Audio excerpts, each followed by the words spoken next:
नमस्कार। आज एक बहुत ही दिलचस्प सवाल पर बात करते हैं कि आखिर चीन टेक्नोलॉजी की दुनिया में इतनी तेजी से आगे कैसे बढ़ गया और इस पूरी दौड़ में भारत कहाँ खड़ा है। चलिए एक सोर्स के आधार पर इन दोनों देशों की तकनीकी रफ्तार को समझने की कोशिश करते हैं। कहा जाता है कि चीन के राष्ट्रपति शी जिनपिंग के बस इसी एक निर्देश ने वहां एक जबरदस्त इनोवेशन के दौर की शुरुआत कर दी।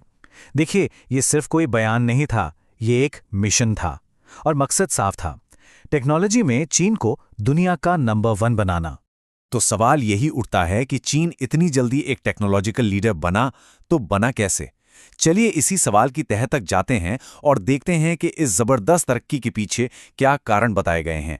देखिए, किसी भी बड़ी टेक्नोलॉजिकल लीप के पीछे सबसे जरूरी चीज होती है पैसा।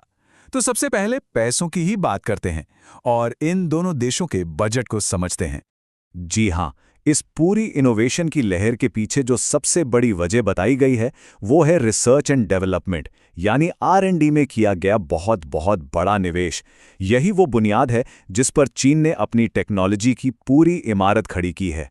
तो ये है वो आंकड़ा, चीन का R&D बजट लगभग $496 बिलियन।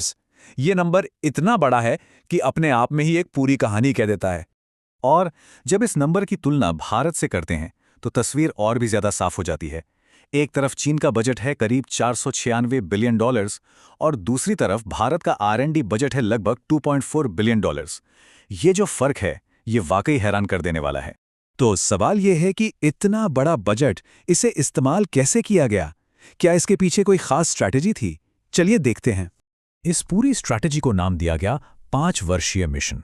लक्ष्य एकदम क्लियर था, देश के सबसे बेहतरीन दिमागों को एक साथ लाना और उन्हें सिर्फ 5 साल का वक्त देना, ऐसे इनोवेशन बनाने के लिए जो दुनिया को हिलाकर रख दें।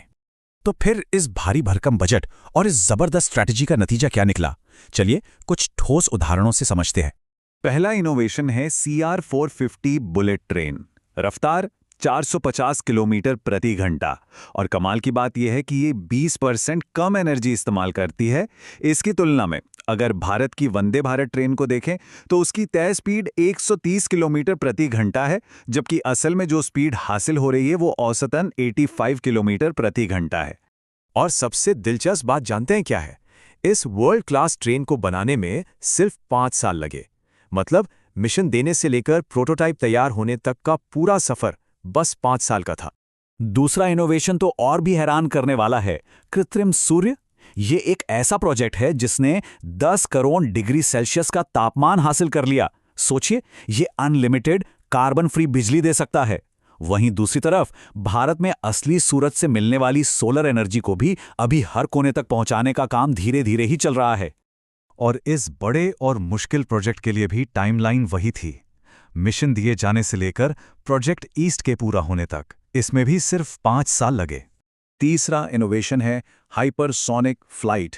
इसने मैक 6.56 की स्पीड हासिल की है, यानी आवाज़ की रफ्तार से 6.5 गुना से भी ज़्यादा तेज़। इससे चीन से अमेरिका सिर्फ 2 घंटे में पहुंचा जा सकता है। इसके सामने तो पारंपरिक विमान सचमुच बैलगाड़ी जैसे लगते हैं।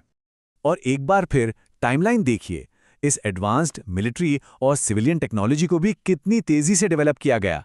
मिशन देने से लेकर प्रोटोटाइप के सफल टेस्ट तक सिर्फ 5 साल।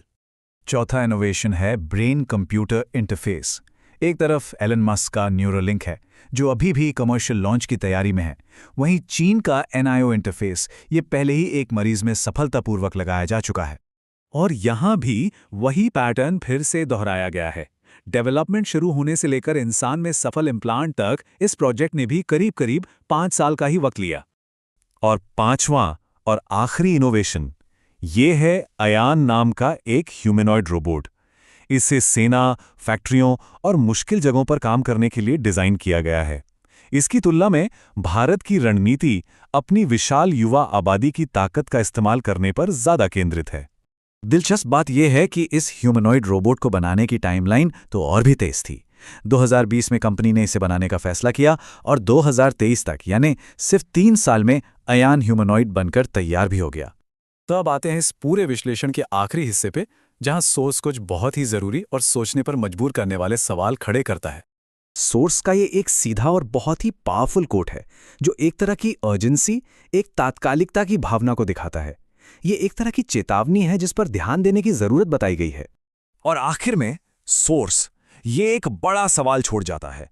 क्या सिर्फ किसी के अंदर टैलेंट और मेहनत होना ही काफी है, या फिर इनोवेटर्स को आगे बढ़ने के लिए एक सपोर्ट करने वाले एक सामुदायिक इकोसिस्टम की भी जरूरत होती है?